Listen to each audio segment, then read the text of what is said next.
Laid up with a fever so high I couldn't move, I asked my eldest son to bring me just a glass of water. I thought he would at least do this much, but what my eldest son brought me was a glass full of beer. Then he splashed that beer on me, who was in bed with a high fever. From the direction of the door, I heard a ha-ha laughter, and there she was, my son's wife, clapping and laughing.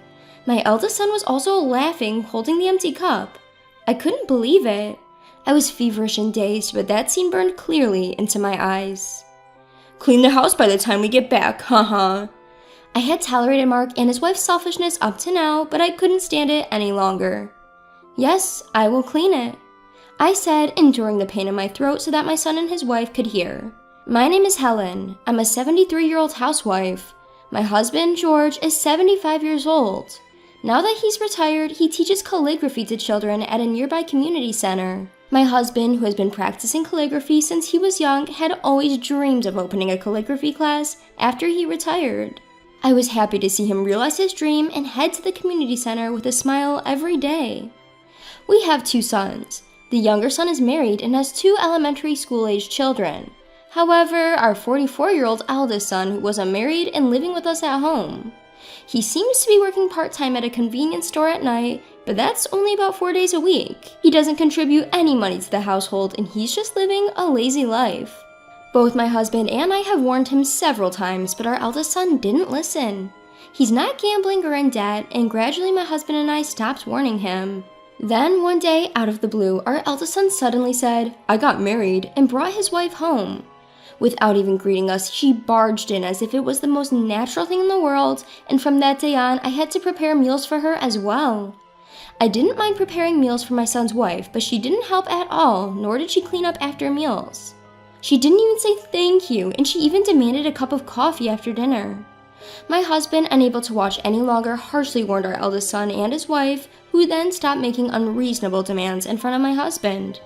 However, when my husband wasn't around, she started making demands like, "Mother-in-law, please take this dress to the cleaners for me." I thought she was being too selfish, and when I warned her, my son took her side. "It's just something you can do on your way to shopping. Don't be so stingy," he would say. However, our son doesn't contribute a penny to the household. Even though we're feeding him and his wife for free, I thought it was unreasonable for them to demand more, and I was considering whether or not to talk to my husband about it. However, not wanting to witness a parent-child quarrel, I decided to wait and see a little longer, and so I held back again today, and as per my daughter-in-law's request, I took her clothes to the cleaners. My husband and I usually visit our second son's family in Canada about twice a year. We were planning to visit again during the upcoming week-long federal holiday. Since we visit frequently, and they also occasionally come to visit us, our grandchildren have become very fond of us. We have already bought the toys that our grandchildren love as gifts, and we're planning to buy a roll cake as a souvenir on the way. When we visit our second son's family, we often take the sleeper train rather than a plane, enjoying the scenery along the journey. While the view from the plane is great, now that we have more leisure time, taking the train suits us better. The day before our visit, feeling unusually excited, I went shopping after seeing my husband off to his regular calligraphy class. On my way back from shopping, I stopped by a cake shop where they were selling handmade cookies. I figured the cookies would last longer than the cake, so I bought some for the grandchildren. As I made my way home, picturing the delighted faces of the grandchildren, it began to drizzle. I hurried home, but the rain gradually became heavier. I decided to stop by a nearby convenience store to buy an umbrella, but by the time I arrived, my clothes were soaked. I considered waiting out the rain at the convenience store, but not knowing when it would stop and wanting to warm up my chilled body in a hot bath, I bought an umbrella and hurried home.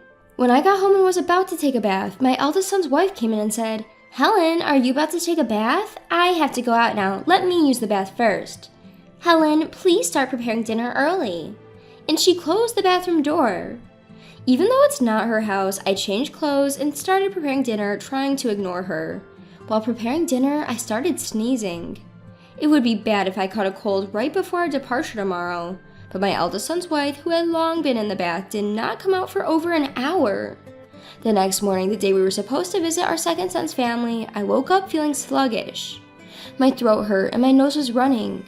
When I checked my temperature, it was 100 degrees Fahrenheit. It seemed that I had indeed caught a cold in yesterday's rain. I told George to go alone this time because I didn't want to pass my cold on to the grandchildren. George suggested that we cancel the visit, but we already had the sleeper train tickets. We also had the toys we bought as gifts for the grandchildren, so I wanted George to visit our second son's family, even if it was just him. I gave him the cookies I'd bought at the cake shop the day before. Despite George's concern, I reassured him that it was just a slight fever and a minor cold, and that I would be okay after taking some medicine and resting at home. George usually doesn't talk much to our eldest son and his wife, but that day he told them I was feeling under the weather and made them promise to take care of the housework. After seeing off George with a smile, I was about to go back to bed when I heard my eldest son and his wife talking. Ugh, such a hassle. It's just a cold, right? But now that Dad's gone, we can be free for a while. I couldn't believe this was coming from the people who were living in our house without contributing to the expenses, but it was the usual for them. You do realize the only reason you're able to live here is thanks to your father, right? When I pointed this out, my eldest son Mark and his wife seemed to take offense, retorting, "We're doing you a favor by living with you in your old age."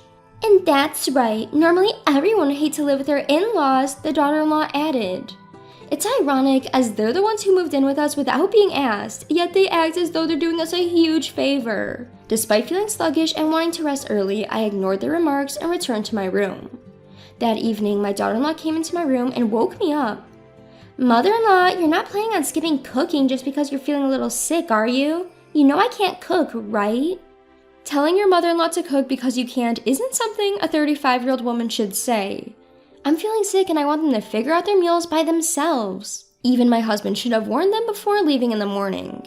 I tried to ignore them and go back to sleep, but my daughter-in-law won't leave the room. I thought it would be better to eat something light and take medicine, so I forced myself to get up and head to the kitchen to prepare some food. As I was preparing the meal, Mark came home. Despite seeing me in the kitchen wearing a mask, he didn't utter a word as if it was the most normal thing in the world. Not only that, but he also demanded, "Hey, the bath isn't ready yet." It doesn't matter to Mark and his wife whether I'm sick or not. Knowing they wouldn't listen anyway and wanting to rest as soon as possible, I finished preparing the meal and went to prepare the bath. When I returned to the living room, Mark and his wife were having a lively conversation while eating. "We're going on a trip abroad the day after tomorrow, so please don't spread your cold to us." Surprised by their sudden mention of a trip abroad, I ate a light meal in the dining room, away from the warm living room as my daughter-in-law suggested. In the living room, the couple was excited about their upcoming trip abroad. Mark is taking time off his part-time job, and they're going on a 3-week trip to Europe.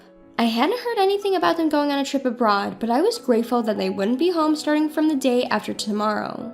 On the morning of the day Mark and his wife were about to leave for their trip, my cold had worsened to the point where I couldn't get out of bed. When I measured my temperature with the thermometer, I had nearly a 103-degree Fahrenheit fever. I was thirsty, but my headache was so severe that I couldn't even lift my head. In this state, Mark came to me. "Hey, cook us some food. You can still cook even if you have a cold." Tears welled up in my eyes at the sight of my son telling his sick mother to cook. "Eat out," I managed to say. At my words, Mark frowned, but said nothing and started to leave the room. Before he left the room, I asked him to bring me a glass of water. I thought he would at least do that much for me, so I waited, but what Mark brought me was a glass full of beer. And he splashed that beer all over me, who was bedridden with a high fever. From the direction of the door, a loud laughter echoed. When I turned to look, it was my eldest son's wife, clapping her hands in amusement. In front of me, my eldest son Mark was also laughing, holding an empty cup. It was unbelievable. Although I was dazed with fever, that sight was burned clearly into my memory. "Make sure you clean the house before we get back, haha," I had tolerated Mark and his wife's selfishness up to now, but I couldn't stand it any longer. "Yes, I'll keep it clean." I mustered the strength to say loud enough for them to hear, despite the pain in my throat. After that, Mark and his wife cheerfully left the house. I didn't even have the energy to wipe the beer-soaked mess from my face, and I fell asleep as I was. When I woke up, I felt somewhat refreshed.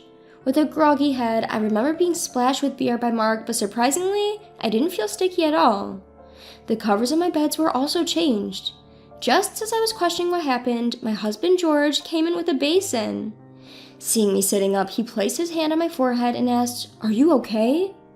"Why is George here? Wasn't he supposed to be with our second son's family?" I tried to ask but couldn't voice it out. Noticing my confusion, George began to explain. He had taken a sleeper train to visit our second son's family, but he was worried about me and decided to return early. He didn't trust Mark and his wife to take care of anyone. Our second son's family also suggested he should hurry back, so he flew home. When he arrived, he found me lying exhausted in bed with a strange smell of beer lingering around. He quickly cleaned my face with a damp towel, tidied up the area, and cared for me while I slept for a full day. When George asked me what had happened, I tried to explain, but my voice failed me. The memory of being splashed with beer by Mark brought tears to my eyes. Seeing this, George brought me some water and said, "Sorry, I shouldn't have asked you now. Just rest for now." He then went to prepare me some porridge. It turned out he had prepared the porridge so it would be ready whenever I woke up. The kindness of George brought tears to my eyes again. Thanks to George's care, I regained my energy in about 2 days. When I told George what had happened while he was gone, his face turned stern. "I can't stand it anymore." Yes, me too. 3 weeks passed since Mark and his wife left for their overseas trip. While I was enjoying peaceful days with George, my phone rang. It was a call from Mark. "Here it comes," I said, pressing the answer button. "What the hell? Why is our house gone?" "Well, didn't you say to clean the house? Haha." After I recovered from the cold, I told George everything about Mark and his wife's actions. How they forced a sick me to take care of things. How they threw beer on me who was bedridden with a high fever and went on an overseas trip themselves. After hearing my story, George muttered, "I can't stand it anymore." Until now, I had always been the one to calm George down, but after this incident, I didn't feel like pacifying him anymore, because I myself couldn't forgive them. Actually, my husband George and I had been secretly planning to build a new house without telling our eldest son and his wife. The house isn't finished yet, but we moved into a monthly rental apartment and sold our house in order to stun them with the news. We had been told that someone wanted to buy our land to build a shop, so the sale happened quickly. Originally, we had planned to keep the old house for our eldest son and his wife, but after the way they treated us, there's no need to consider them anymore. The place has already been turned into an empty lot, so they must have been shocked to find the house gone. The new house will be completed in about 2 weeks. A carpenter we know has allowed us to store our belongings and furniture there in advance, as we've explained the situation to him. We disposed of all of our eldest son's and his wife's belongings. When we told him this, our eldest son shouted, "Are you kidding me? I'll report you to the police."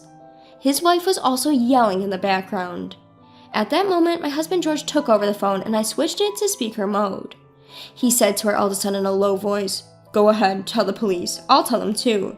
You guys threw beer at your sick mother and then went on a vacation abroad. You even forced her to do housework while she was sick. Who do you guys think is a bigger sinner, you guys or us for disposing of your things?" My husband's face as he spoke to our eldest son was like a villain's. "This has nothing to do with that. In selling the house, where are we supposed to live? Where are you guys even staying?" Our son yelled back. George replied, "That house was originally ours. It's our right to sell it. Plus, you're no longer our son. Don't contact us anymore." And then he hung up. 2 weeks later, we got a call saying that our new house was completed, so George and I headed over. The call was from the carpenter, a friend of George's. He's about 60 years old and the site supervisor. He showed us around the house, explaining the layout. We designed it as a single-story, accessible house, keeping our future retirement life in mind. It's an even more beautiful house than we imagined, and we can't wait to start living there. The furniture we had left in the living room had been moved by the carpenters. When I thanked them, they laughed and said, "No problem. George really helped us out back in the day, so this is nothing." And so the two of us, George and I, started living in our new house. The house was even more comfortable than we had imagined, and our life was peaceful without our eldest son and his wife around. However, about a month after we moved into the new house, our devilish eldest son and his wife showed up. Neither George nor I had told them our address, and our younger son Mark and his wife shouldn't have told them either, because we explained the situation. They probably hired a detective or something to find us. "Hey, it's not fair for you to sell the house, dispose of our stuff, and then move to such a nice place by yourselves. As your eldest son, I have the right to live here, don't I?" said our son, glaring at us with large bags in his hands. We had intended to cut off ties with them, but we were stunned to see our eldest son and his wife, who were clearly intent on moving in. Just then, George came from the back of the house. "What are you guys here for?" "To what end? After taking our living place, how dare you ask such a thing? From today, we're living here too." As they were about to step in, the front door opened. "Huh? Mark, what are you doing here? Here to cause trouble again? Come on, you're old enough to stand on your own 2 feet. Stephen said with a look of disbelief on his face. Beside him were his wife with their 2 grandchildren. They were visiting because the new house had just been finished. After relaxing at home for a while, Steven's family had gone to a nearby convenience store. Who is that? Are they bad people? The 5th grader, Sophia, said it so innocently. The husband who had just been about to drive Mark and his wife away suddenly had an idea. While Steven's family is staying for a week, you two should also stay here. I won't allow you to squat here indefinitely, though. With that, he welcomed everyone at the entrance into the house. The living room gathered, and the first to lounge on the sofa was Mark and his wife. Man, I'm beat, mother-in-law. Can I have some coffee? I'll take mine black. Steven's wife was taken aback by the casually made request of Mark and his wife. At this, the grandchildren rushed to Mark and his wife. Why can't you two do that yourselves when you're adults? Even I, a kid, can pour my own juice. The innocent comments of the grandchildren made Mark's wife uncomfortable, and she went to pour her own coffee. However, the grandchildren's why attack continued. Why can't you cook even though you're an adult woman? My mom can cook anything. Why don't you clean up after yourself? Both my dad and I always clean up the plates when we're done eating. Why can't you do that? My sister and I always do it ourselves. The grandchildren, perhaps due to good upbringing by Steven's wife, are responsible and often help her. Steven also doesn't just leave everything to his wife, and they work together. Therefore, it was probably perplexing for the grandchildren that Mark and his wife didn't do anything themselves. At first, Mark and his wife had retorted, but the why attacks didn't stop, and by the end of the week, they were both exhausted. Mark's wife in particular seemed to dislike being called auntie. Don't call me auntie, she told the grandchildren in earnest. But when they replied, why not? You're an auntie, aren't you? You're not young enough to be called sister, she was shocked. Even I and Steven, who were listening nearby, couldn't help but laugh. After Steven and his wife left, we sent Mark and his wife away. They were worn out by our children's incessant, why are you attacking us? So we were able to drive them away without much resistance. However, a few months later, we received a message asking, can you lend us some money? Up until now, they had been staying in our home, eating our food without paying a cent in rent or living expenses. Since Mark, our eldest son, was making enough money from his convenience store job to cover all expenses, it wasn't a problem at all. Now that they had been kicked out of the house, Mark and his wife were supposed to start paying for their own rent and living expenses. Yet they kept spending money as they used to, seemingly living off borrowed money without any savings to speak of. Their only income was Mark's salary from working at a convenience store 4 days a week. Mark's wife, it seemed, had no intention of working. Considering their situation, it was audacious, to say the least, for them to ask, can you lend us some money? We will never lend you money in the future, nor will we help you, we told them, and then blocked Mark's number. A few days later, while my husband and I were out, we received a call on my husband's phone from our home security company. There was an intruder in our house, and they sent us the video footage. It turned out that Mark and his wife were trying to sneak into our house through a window. It was pitiful that they were resorting to breaking into their parents' house to steal money because they were broke. At least they hadn't caused trouble for others, but that's not saying much. Mark and his wife were quickly apprehended by the security and were taken away by the police, who were called to the scene. They were released because they were family, but not before being harshly scolded. Since then, Mark and his wife stopped forcing their way into our house or trying to break in. We have both blocked their calls, so we never receive phone calls from them. According to Steven, our second son, he also received a request for money from Mark. Apparently, Mark had borrowed money from loan sharks and was now on the run because he couldn't pay it back. You reap what you sow, pay back the money you borrowed yourself, Steven said, and blocked Mark's number as well. We don't know what happened to Mark and his wife after that, but we chose to forget about the people who would laugh as they poured beer over a sick person. With no involvement with Mark and his wife, my husband and I are enjoying our peaceful, everyday lives. My husband used to teach calligraphy classes at the nearby community center, but now he teaches at home in a room we designed for that purpose. When Steven and his family come to visit, the grandchildren and other children take calligraphy classes together, and they seem to be having a good time making friends. I am grateful for these peaceful days and am making the most of each day.